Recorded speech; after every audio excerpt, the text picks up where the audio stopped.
C'est quelque chose qui a été mis en place par le comité d'organisation des Jeux pour faire participer le plus grand nombre de gens possible autour de la dynamique des Jeux. Et quand ça a été présenté par Tony Estanguet en Vendée, avec Marcel Retailleau et l'appui du conseil départemental, on s'est tout de suite attaché à faire de ce dossier-là un dossier départemental pour que les communes soient tous sur la même entité et créer un effet de masse pour pouvoir avoir le plus de poids possible auprès de la population.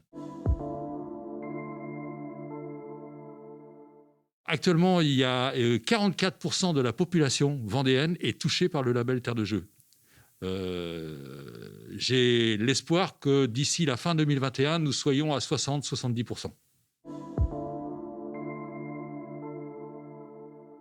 Il y a des petites communes pour lesquelles c'est vraiment difficile. Par contre, l'intérêt de le faire au sein d'une communauté de communes, c'est justement là où il y a des petites communes qui ont peu de moyens et peu de structures, peu d'associations, c'est justement de pouvoir mutualiser des possibilités, tant humaines que matérielles, pour pouvoir faire quelque chose autour des Jeux de Paris 2024.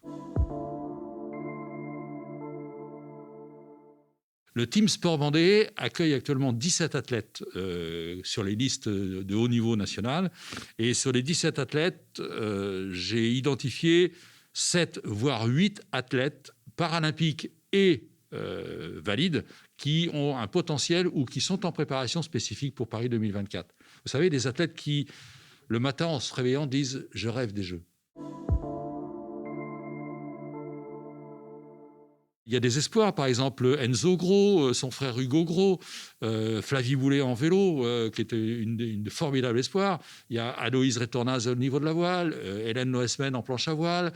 Bref, il y a des noms comme ça. En paralympique, je sais que Gladys Lemoussu, qui devait arrêter après Tokyo 2021, commence à se dire Paris, c'est que 3 ans après.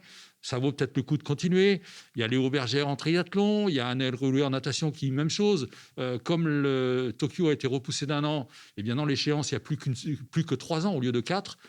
C'est peut-être pas insurmontable de pouvoir continuer et participer à des Jeux dans son propre pays, quoi.